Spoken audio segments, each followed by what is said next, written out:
Hello, my name is Rusty Coones, and I have Curtis Hofmann of Hofmann Designs with me. These guys make the baddest carbon fiber kits for 2015 and up Harley Davidson baggers I've ever heard of. Nobody else does it. It's sick, and you can order this stuff. It bolts right on. They've done all the R&D for a long time. They've got the stuff honed down, and there's nobody else in the business doing this. And that in itself is a great thing. I'm glad you're doing that. How you doing, man? I'm good. How you doing today? I'm great. Thanks for being here, man. What do you got going on behind you right there? So what we've got right here behind us is one of the bikes we're kind of working on right now. It's a brand new 2023 Road Glide Special. Bought it right from the dealership. I think it's got 2 miles on it. Basically, it's going to kind of be our calling card, our bring to different events this season. Kind of just throwing our parts list at it and have it on display and have it to ride. So you've got your carbon fiber front and rear fender. I can see the side covers. You got a dash cover on there, carbon fiber. What about the fairing?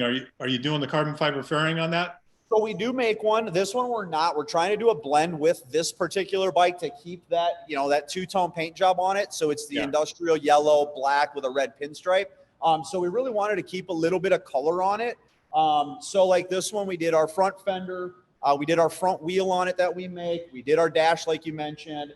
We've got our side covers. We've got our rear fender. It'll have our saddlebags on it, but then we also kept the factory yellow lids on it just to bring some color back into the back of it. So we really wanted to showcase. Carbon fiber looking at. Now, you mentioned the front wheel. What's going on with the front wheel? So we manufacture our own wheels. We just do a really nice traditional billet 5-spoke wheel, kind of a split 5-spoke. Yeah. And we offer them in black, chrome, and polished. Do you ever run those wheels out of South Africa, the carbon fiber wheels? Yeah, they're a phenomenal product. Yeah, they really are. So they're lightweight. They've definitely got their place for where they are, and they're a great product as well. Yeah, I've got a set out in the back here, man, and it's unbelievable. They're feather light. They are. They're ridiculously light. Nice. I mean, beautiful, beautiful wheels. Yeah, they are. Yeah. Yeah, we got a lot of people on those. That's a whole different game right there. You're not going that direction? No, we like to stay, because we actually manufacture in-house also. So we've got a CNC machine in-house. So like our floorboards, our risers, all that, we like to manufacture as much in-house as we can. Yeah. And when you say floorboards, you're doing like a billet floorboard? Correct. Yeah, we got billet floorboards, brake pedal, shift peg, passenger pegs, mini boards, gauge relocations, and kind of a full line, basically to complement our carbon fiber stuff. I love that carbon fiber. Thank you. What a great product. It's beautiful. So light too. Yeah, it's lightweight, and the greatest part is you don't have to paint it. You know what? You take it out of the box, you put it on. All of our products are built with an in-mold gel coat that's clear, that's UV protectant, and then we actually go one step further, and we buzz that down, and then we actually apply a UV stablant and protectant automotive-grade clear coat. So it's going to look, sorry to say, but better than the factory parts that you're going to be replacing. Our fit, our finish, and our depth of clear, and no orange peel or any of that stuff. Everything's hand built, hand polished, everything. And all your holes, everything lines up perfectly. Yep. Yeah. Right on, huh? Yeah. Everything.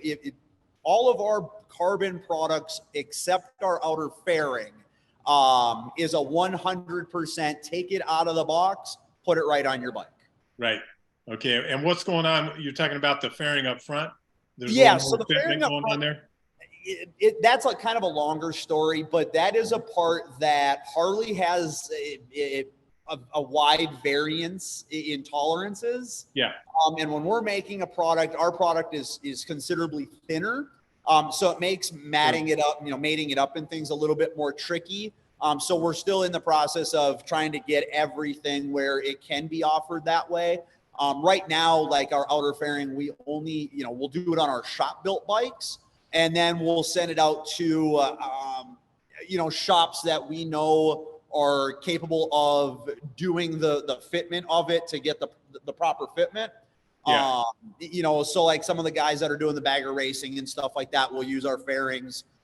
guys that paint. I mean, we've got like Trask Performance, all of their bikes use our parts, so we'll send them fairings that are basically kind of a rough cut part, and then they'll do the final trim, the final fit, tab it, and do the mounting at that point. So that's our one part that. Yeah, any shop, I mean, they're used to that anyway. They get fenders all the time, have forever from people, and they've got to drill the holes and do all the alignment and everything on them.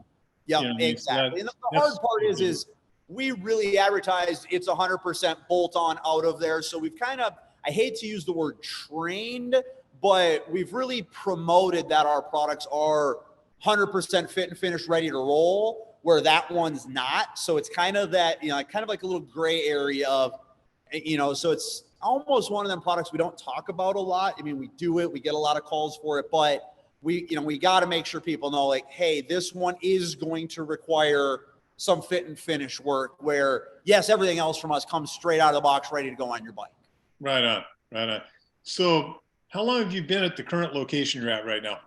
So the building we're in now, we've been here for just about 2 years. So we started in 2009 and really went through, a handful of different locations, kind of building our way up and, getting a facility that really suited our needs and whatnot. But been about almost 2 years since we've moved into this building. Right. In that area, you've been since 2009, though, correct? Yeah, we've been from our very first shop. I'm about 35 minutes from our very first shop in 2009. Okay. And before that, you were out here in California for a while, weren't you? So from about 2006, 2007 to 2009, I lived in LA, worked at a motorcycle dealership, worked at an aftermarket shop, and, did that, grind and learned a ridiculous amount of how things work and how things don't work, and, the hustle and the grind, and, very thankful for the experience out there, but I'm at home in Minnesota. Yeah, and I think you left there when times kind of got hard around. Man, I know the industry, everything got hit hard around 2008. And and that was kind of the thing, and that's where it was one of the things. I mean, in 2009, I was 20. I was 23 years old, and I kind of told myself, like, I'm not working for anybody anymore, and if I can make it right now, doing a startup with no name to this, no nothing, just a little bit of background and whatnot. If I can make it work now, I think I got a good thing going. Like you said, in that time of 08, 09, where everything's crashing and markets are going all over the place. I mean, I jumped right in 09 and did it. Yeah. And we're still here to talk about it.